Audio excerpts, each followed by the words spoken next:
today, so we're just going to jump right into it, and I'm going to introduce our first speaker here. Josh Martincic is the Chief Sustainability Officer and Vice President of Development from Long Ridge Energy.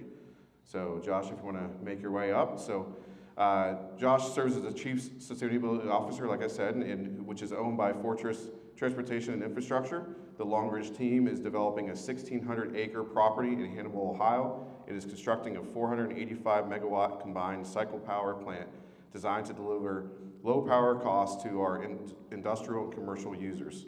Over his 30-year career, he's been employed at Antero, Halliburton, and General Electric in Pittsburgh, where he was exposed to safety culture, operational excellence, and the process-oriented mindset of major industrial operations for oil and gas, steel, aluminum, power, chemical, glass, oil, and refineries. So Mr. Martincic is a longtime Pittsburgh resident and a graduate of the University of Pittsburgh with a degree in chemical engineering. He resides here in Pittsburgh, PA still. So please join me in welcoming Josh.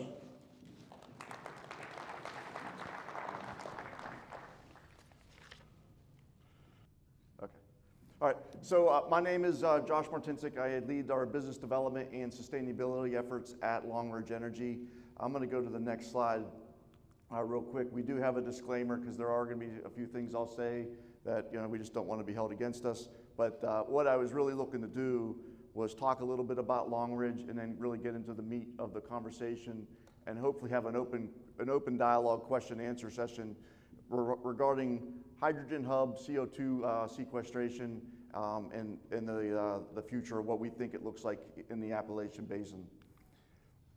So I will jump right into it. Long Ridge Energy, as the introduction said, we are owned by Fortress Transportation and Infrastructure as well as GCM Grosvenor. We bought, okay, so there's a property in Hannibal, Ohio. It was the old Ormet aluminum smelting plant that had to shutter its operations in 2013 due to the rising cost of power. There was several negotiations going back and forth with the local power company in Ormet, where Ormet was very open that if you raise our power, we're going to have to go out of business. We won't be able to compete on a national or international basis. And they were the third largest aluminum smelting plant in the country. The local utility power had no choices due to regulations. They raised their price on one day. The next day, 2,000 people in Monroe County were out of work. It was a very sad thing, as when we repurchased the property in 2017, you could walk into the office buildings and there were sticky notes. There was people just left the premises and never came back. So it was a sad thing to see, but we were excited about the opportunity because we knew of the natural reserves that were under the ground and the great electrical infrastructure coming to the property, that it would be a perfect spot for a power plant. The Ormet aluminum smelting plant used about as much power as the city of Cleveland would do in a day, or the city of Pittsburgh. So there's about 600 megawatts of power that can go out or come back into that property via those transmission lines. So in 2017, we purchased the property to move forward with that intent, and the whole intent was we're going to build a power plant and we're going to have data centers co-locate on site to take advantage of the low-cost power that we can provide from the natural gas. We did the demolition of the property. About 90% of it's now to grade. You can see from the Route 7 to the Ohio River to visualize what you want to build on site. We have 3 active barge docks. We have probably the largest public harbor on the river. We have the ability to store up to 60 barges at any one time. We also have unit train capability with the ability to store up to 3 unit trains on site and around the premises. As far as road access, we are directly connected to Route 7, as well as indirectly connected to Route 2 in West Virginia. It's about a 4-mile drive, and crossing the bridge down near Hannibal. Okay, pipeline infrastructure on site. I think this is where it gets kind of exciting for you all. Is we do have the Columbia pipeline, the Dominion, as well as the Eureka pipeline. We carry about 3 BCF a day through the property. And what's even more interesting is we're only about 3 to 4 miles south of the Clarington hub, with obviously many pipelines going through that area. But it is the largest natural gas hub in the country. Not a lot of people understand that and realize that, but 16 BCF a day go through through Clarington, where, you know, places like the Henry Hub carry about 4 BCF a day. We own the short line railroad up about 12 miles up towards Powhatan Point. So we own all the right of way up to Clarington Hub, which will play into some of the my points I'm going to get into a little bit later. And, you know, and honestly, at any one point through the conversation, through the presentation, you know, if you have a question, please don't hesitate to ask, because quite honestly, this is only going to take about 10 minutes to talk. All right. And I think I have a little bit more than 10 minutes to talk. So we are a vertically integrated power company, meaning that we go out and we own property or lease property in Monroe County, where we'll drill and frack our own natural gas wells to deliver that low-cost gas from the Utica to the power plant. And we started the process of building the power plant in 2019, October of 2019. We completed the power plant in October of 2021, so it was a 2-year process. We've been generating power since October, but in 2019, we also made this decision that we're going to switch to hydrogen, and it was an interesting venture to say, you know, path, or like how we got to like, let's convert to hydrogen, which we'll get into in a little bit. But as of March 30th of this year, we've been burning 5% hydrogen. And one of the cool things for the Appalachian Basin, because so many things are the first that happen here, is we were actually the first country or power plant in the first company in the world to burn hydrogen in a large frame GE turbine or any turbine of this size, which you know has been a major accomplishment. And we did announce it on April 22nd, last Friday. So hydrogen, you know, why are we looking at hydrogen? I'll tell you. In the 2019 timeframe, we evaluated carbon capture and sequestration. And the reason being is as we were promoting the site to data centers, you know, not specifically these ones, but you know, you talk about like the Apples, the Facebooks, the Googles, the Amazons, Microsoft. The one thing that kept on holding true was they wanted to be carbon neutral or carbon negative. They wanted to move to sites that could provide them clean power. So in that venture, we started looking at what could we do to do a carbon capture system, and then where could we sequester the CO2. We looked at the East Canton oil field. We looked at the Big Sandy in Kentucky. We worked with companies such as examples of like say Oxy or Denbury. You know, could we potentially do something in these sites? We had a lot of engineering support from those companies, but what it came down to was a financial decision. We'd have to build about a 120-mile pipeline to the East Canton oil field, a 250-mile pipeline to the Big Sandy. You throw the pipeline cost onto the cost of capture, it did not, in the current 45Q incentives, it didn't pencil out. It wasn't financially achievable. So we had to put that project on hold to say, okay, what other ways could we decarbonize? So at that time, we're like, well, let's, you know, our president and CEO, Bill Woolley's like, let's convert to hydrogen. Now this is in 2019 before hydrogen was in vogue. We all thought he was crazy, but you know, okay, he's the boss, we're gonna do it. And you know, we employed GE and Black & Veatch to come up with a plan to build us a blending skid where we could blend in hydrogen up to 20% into our natural gas stream, and then demonstrate that it actually works in the power plant, which, as we said, it already does. So we continued this path of like, okay, how do we, you know, getting hydrogen, by the way, is not easy. All right, we were lucky because we have a chlor-alkali plant across the river that has excess hydrogen, but then try to go find hydrogen production somewhere else. We weren't able to do it within a close proximity where you could actually like, truck it in and test this.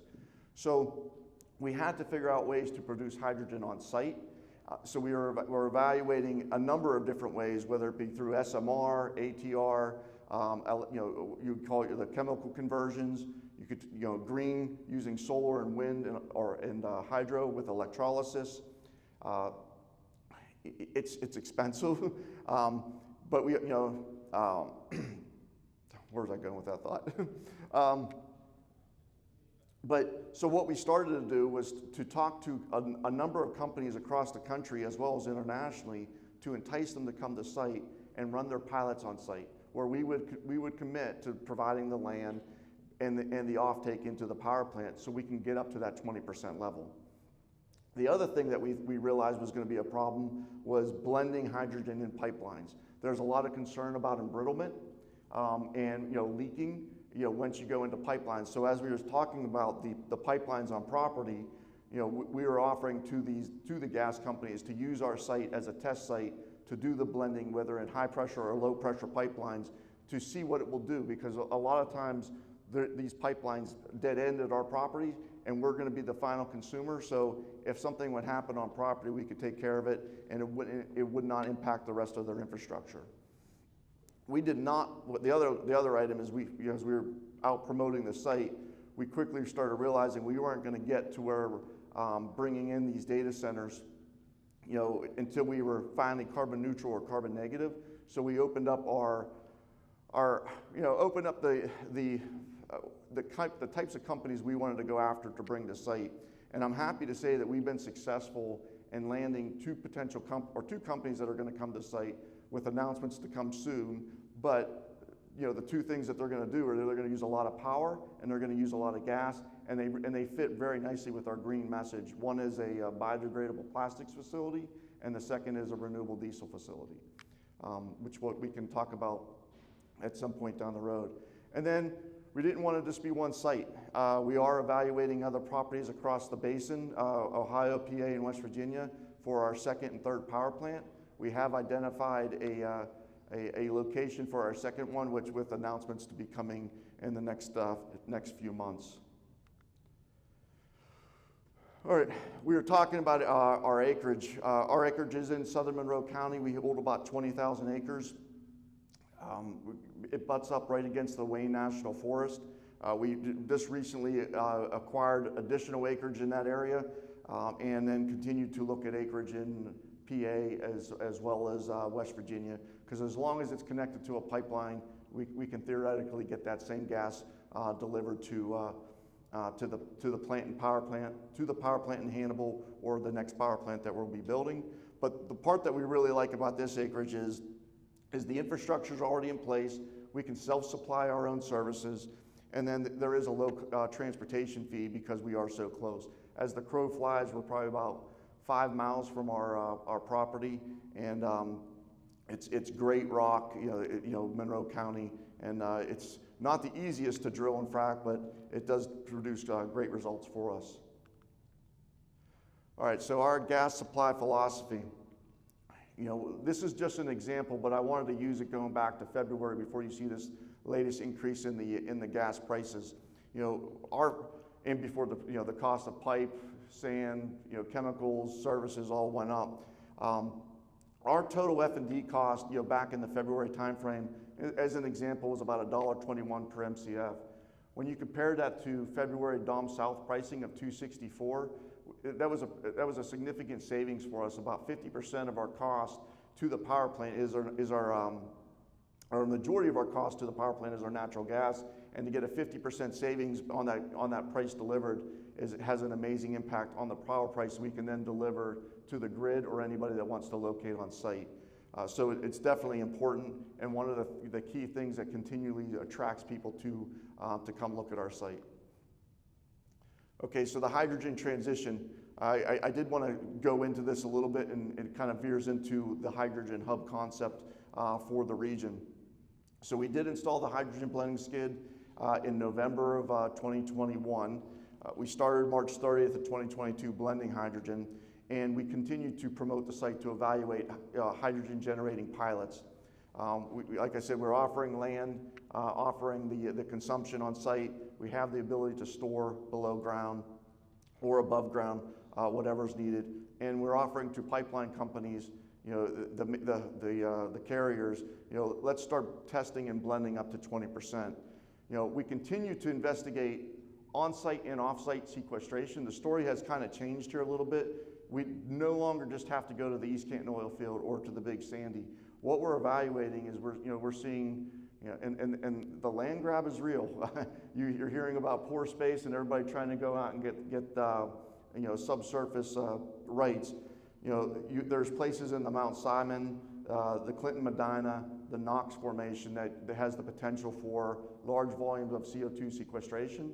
So there's going to be potential in the area for that without having to build extremely long pipelines, which now can also make it more economical as well to be able to do it in the local vicinity. Still going to have to build something, but it's just not going to be cost prohibitive. The other thing that we see and continue to hear, not done yet, is that the Q45 credit is going to go up. Everybody's talking about $85 to make it more economical for natural gas power plants. Not done yet, but hopefully it'll be done. It'll be done soon. And then, but the other part that, as you will get into the presentation even a little bit further, is please don't make any mistake. But as you'll see, we are going to continue to use natural gas for a long time to come. You know, at least for the next 30 years in the basin, because we don't see a cheaper option and a more economical option for the people in this room and the communities we serve by supplying them power. I mean, a stunning fact that a lot of people don't realize is 27% of people in America today can't afford their electricity bill. They can't afford their gas bill.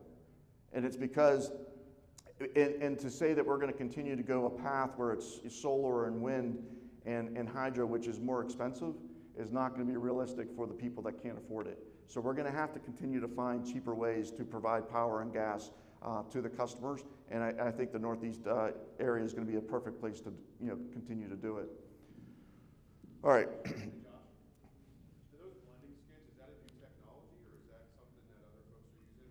It was. Is that 20% a standard, or is that something that you guys have determined is best for your plant? So it's a great question. So I'll answer the first question. The blending skid was a custom design build for our conditions. I can't stress enough there's the blending skids, there's the valves, the regulators, and different pressure controls. But it was the control system that was able to that plugs into the GE turbine to maintain that 5%, and then can take it up to 20%. The reason we did the 20% is that's what the GE 7H8.02 is designed for right now. It can go up to 20% without modifications. If we want to go to 50%, which we will do in 2025, we have to change the fuel nozzles, and then we can go to 50%. After 2025 to 2030, there's going to be additional modifications needed to get to 100%, and GE is working on that now. Does that answer? Yeah. Okay. Is GE doing that exclusively for you guys, or are they working with a number of other? We're not that special. So GE's working on this across their product line, but we have been working with them pretty intimately to get this done with GE and Black & Veatch, so we can be on the forefront. I do know that they're looking at another power plant to do a trial towards the end of 2022.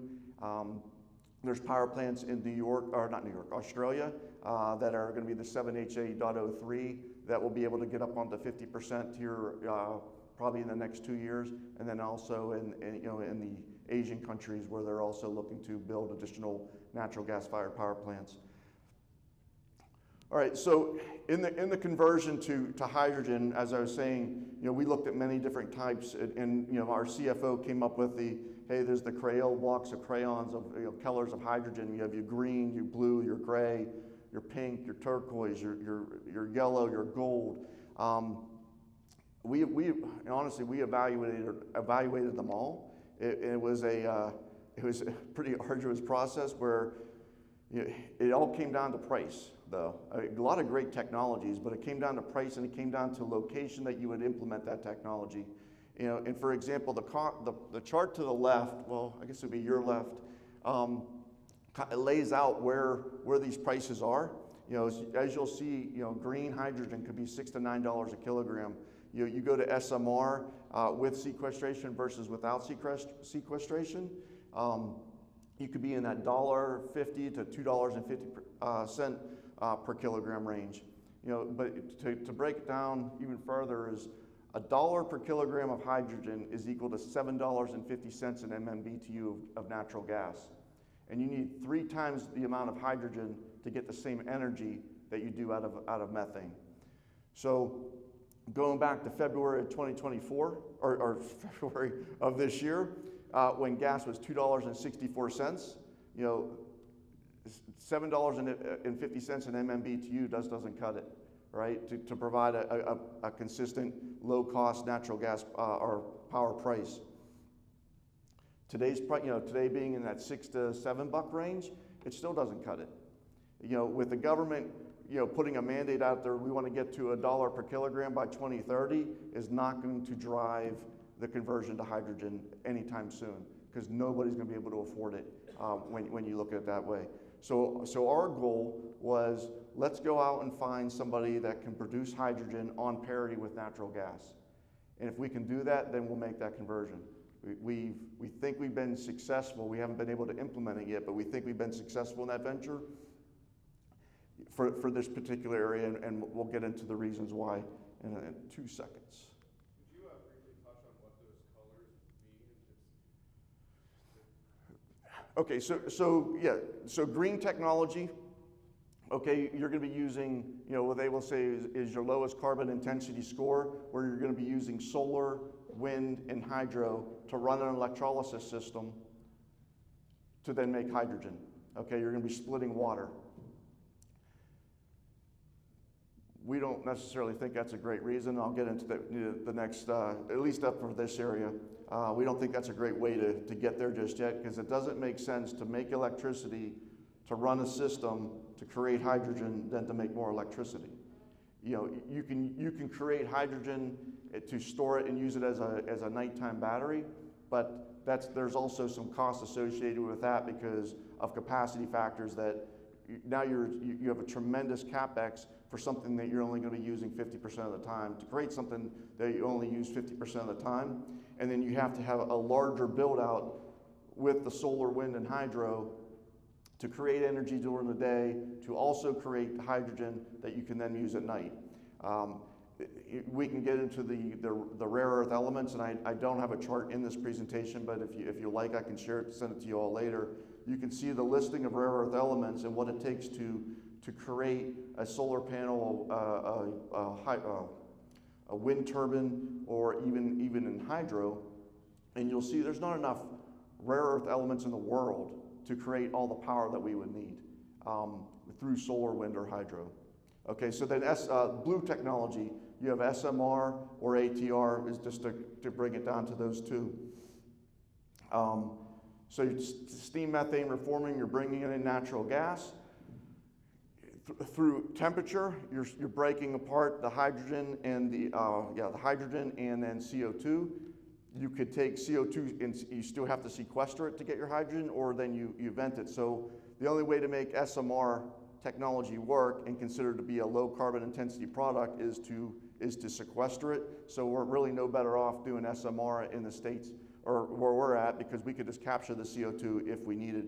SMR is a little bit easier to capture off your exhaust than a power plant exhaust, but it's no better because you're still left with the CO2 to sequester. Gray hydrogen would be hydrogen that's produced off of as a byproduct, much like we were talking about any type of process that you would, for example, the chlor-alkali process. You're making out of the salt deposits below, you're making chlorine gas, hydrochloric acid, and caustic soda.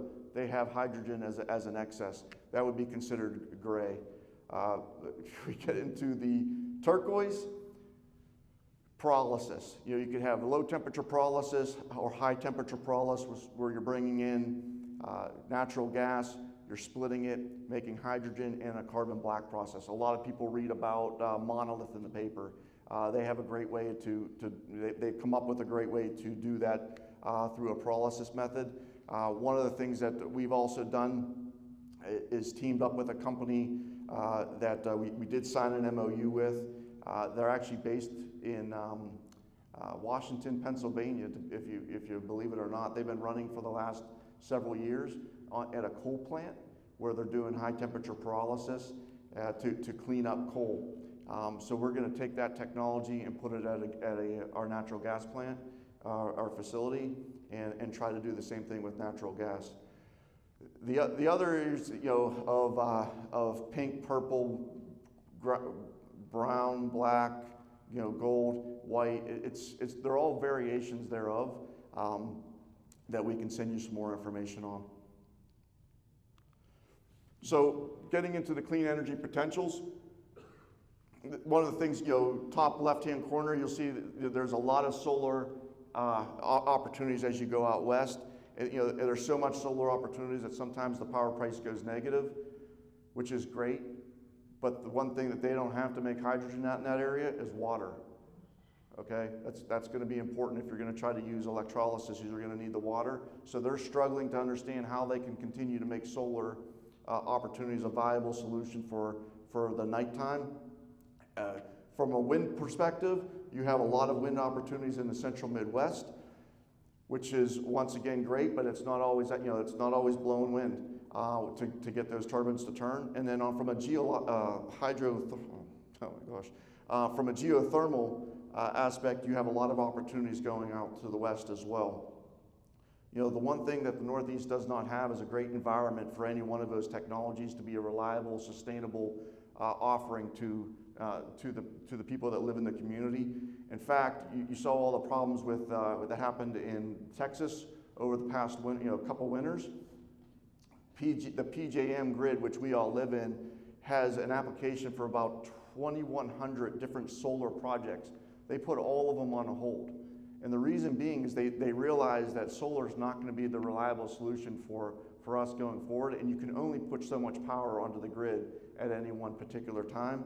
So they're putting these on hold so they can get rebalanced.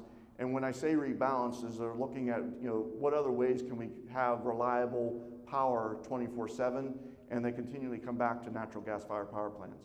Now they may move away from coal as the time goes on, but they also view coal as reliable 24/7 power that they can rely on. And they are looking for ways to convert those coal plants to hydrogen plants. But what's the one thing that the basin does have is a lot of natural gas. For this slide, I want to give a lot of credit to Shale Crescent, Greg Kazera. I'm not sure if any of you guys know him, but he does a great job going around, nationally and internationally promoting the Northeast Basin and what this area can do for the companies that want to locate to the United States or relocate, to the Northeast. 33 BCF a day come out of the Northeast Basin. That is Ohio, West Virginia, and PA. If you put it in terms of countries, we're third. These three states are third in terms of the amount of natural gas that can be produced out of any one area, and that's comparing us to Russia, Saudi Arabia. I mean, even the United States. All right, and we talked about you go south where like your Henry Hub, things of that nature, much smaller in terms of natural gas production. All right, so where does this all go? You've heard a lot of press announcements with companies that want to create a hydrogen hub or a CO2 hub across the country. And we've been associated with every one of those companies that is doing these press announcements, which has been great. We typically keep our name out of the paper until something's done. So with that being said, I do think the hydrogen hubs are a reality. There seems to be a lot of steam around creating these hubs, and there seems to be a lot of attention, especially now in the political climate where everybody does want to go green, and it's being forced more by the chemical companies and the steel companies, the concrete companies that want to show that they're doing something right for the environment. So there's three ways to look at this. You could look at it as a site alone. Hey, what makes your site the right site to start creating a hub? I don't think it's going to be one site, right? It's not an airport where U.S. Airways moves their hub from Pittsburgh to Philadelphia and all the jobs and people go with it. That's not going to be the hydrogen economy in the Northeast. You're going to meet many different locations around the Northeast that produce hydrogen that are going to need to pipe that hydrogen somewhere. You're going to have many places across the Northeast that are going to consume hydrogen that can't produce it on site, so there's going to need to be a way to get it there. Okay, not all geology in the Northeast Basin is suitable for storing hydrogen. And not all locations have direct access to the pipeline network that you all created to distribute the hydrogen, as well as access to rail and barge and roads.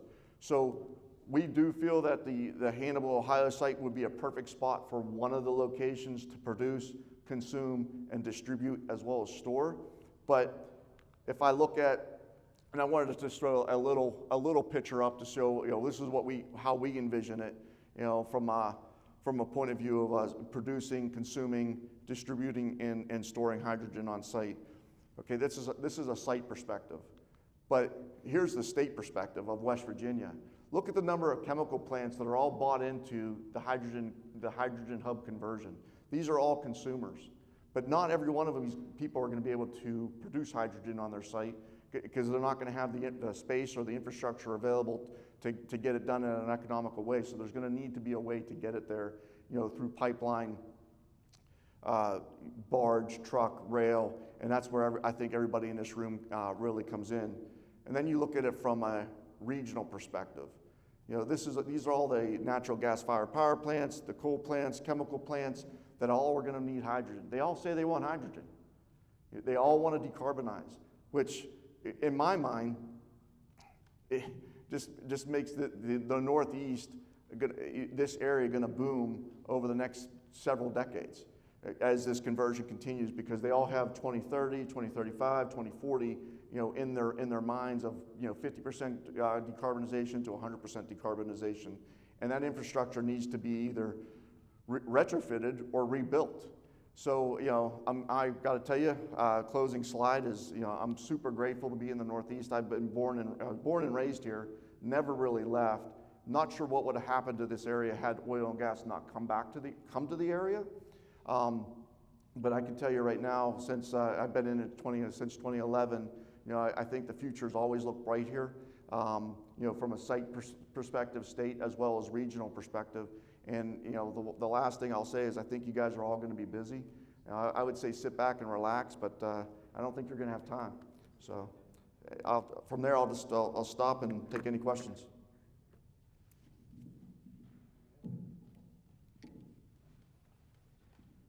The natural gas that you collect and you use to fuel at your site, do you have to process that and clean it? We're pretty lucky when we don't have to process gas right now. We're getting a pretty good dry gas, 97 to 98% methane, that just gets put right onto the Eureka pipeline and then delivered to site.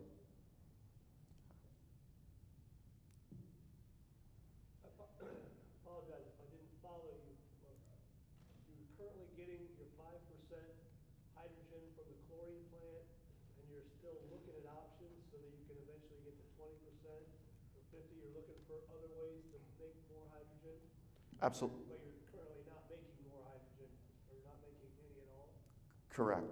Yeah. So our first 5% blend, it all came down to economics. Is one, we wanted to show that it could be done. So we kind of checked that box. The second thing is, to go to 20% is difficult because the volume of hydrogen that is available, economically available. So we continue to look for ways to produce hydrogen. We haven't started that process yet. We look to do that, hopefully soon.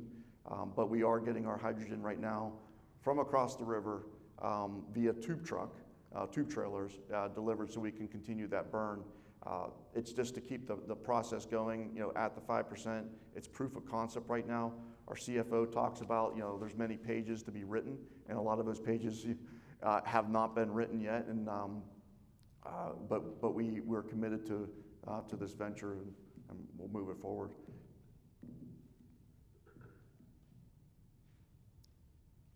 I'll go back there. With respect to sequestration, did you look at all at enhanced oil recovery? We did look at it, EOR at the East Canton oil field as a potential, and we think there is a lot of potential there, but EOR became towards the companies that we were talking to, was not any better in their eyes versus what we were doing. They thought that way we would be helping the oil field just produce more oil and more CO2, so they wanted us to focus on sequestration. what drove our decision to look at sequestration versus EOR.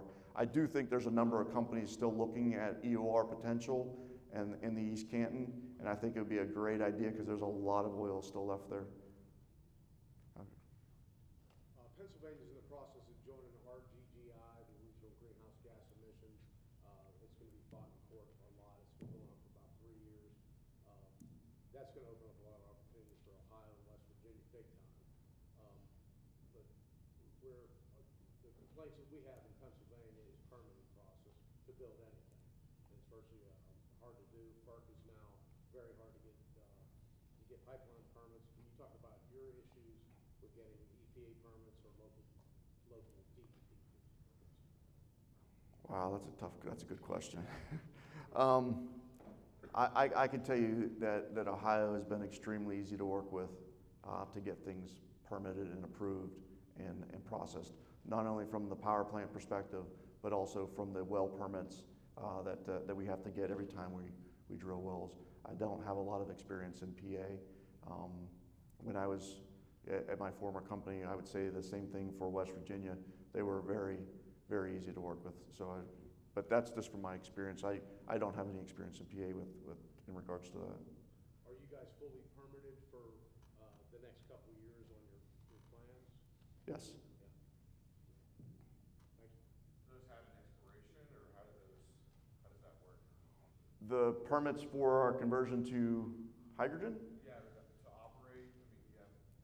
Oh, I think there's certain things we have to do along the way so they do not expire, but I'm not sure about dates of expiration, things of that nature. I'm curious about some of the process safety things that you have to do, or could you speak a little bit about how blending or using hydrogen is different from a process safety perspective compared to natural gas? Yeah, I can tell you when we originally started talking about the conversion to hydrogen, our program manager for the power plant was like, oh, please keep that far away from the power plant. There was concern. GE and Black & Veatch, as well as Kiewit, put a lot of safety features in place to prevent things, arcs and the different things that could occur with hydrogen. But for example, if I had a picture of our power plant and where we have the unloading station is rather far away from where the actual power plant is, just in case there were leaks. But everything's grounded and super contained, so we would not have issues. What are some of the environmental concerns with hydrogen? What are those folks saying about air emissions and things like that? That would be another area where GE and Black & Veatch did another great job. Is as you convert to hydrogen, you could have the potential for an increase in NOx, and they put in the proper controls in our emission systems to make sure that the NOx actually maintained or were reduced. So from an environmental perspective, we got a very positive response from the switch so far. Another question about sequestration. You may or may not know the answer to this. There's a lot of talk about sequestration, but it's my understanding that in the tri-state area there hasn't even been a test well drilled to identify a formation or the properties of the formation to know that it's even possible to do sequestration. Is that still the case? I don't know about a test well, but I can tell you that, in West Virginia, there was a test well done about 12 miles north of the Moundsville area a few years ago with Battelle and a few other companies. I do know there's a consortium of people looking back in that area again. I do know that the land grab or the subsurface land grab is real once again as people look for pore space to store CO2. I won't be bashful and tell you that we've done some objectivity tests into different zones from the wells while we're drilling gas wells to understand how much we can put underground. So not necessarily a test well in injected CO2, but we've done some of the testing that needs to be done to understand how much we can put underground. Any talk or thoughts about converting existing storage, disposal, class 1, class 2 disposal wells to sequestration? We've talked to a number of companies about that process, and how do you take a current salt disposal zone or well and convert it to a Class 6 well. I think there's a lot of work that needs to be done there. There's different rules, whether you're in West Virginia, PA, or Ohio, of who has the approval rights. So I think there's a number of companies that are working through that process and trying to bring a solution to companies such as ourselves. I would expect companies like ARI or Battelle or GTI to be coming out and making some announcements of what they see in the area to get those conversions to happen. I saw that too. Have you looked at any kind of agreements with hydroelectric power from the Ohio River locks and dams, or even there's some existing nuclear power stations in the Ohio Valley that could be your electricity provider for hydrogen production? We have not talked to nuclear power plants but that is a potential, right? And from the hydroelectric point of view, we like hydroelectric. One interesting stat that I'll throw at you, and then I'll kind of answer your question is there's 90,000 locks and dams in the country. 2,000 of them have hydro on them. So there's a lot of potential with hydro if you can make it economical. The problem with hydro though is that they build them to say 50 megawatt systems, but they're only like 40%, at 40% capacity. So they can't always deliver you the power that you need day in, day out like you would expect. So there's been a lot of attention in the hydro market to build smaller turbines and to go like 15 to 20 megawatt capacity, so that then you have like a 90% efficiency or capacity factor. It makes the projects a little bit more economical, but it's still a long process to get permitted and put in. We're working with the Army Corps of Engineers and everybody else. So, and then the other thing is, near those locks and dams, you need transmission lines to then put that power onto, which are usually not always available. But we do like that approach.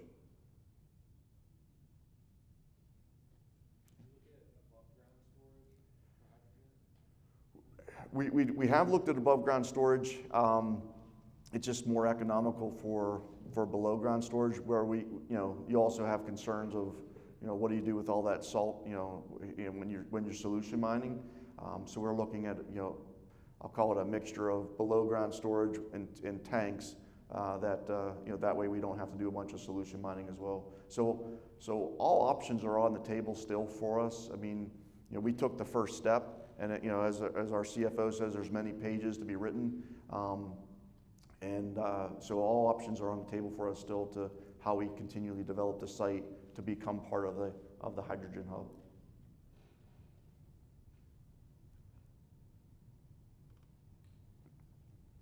Anything else?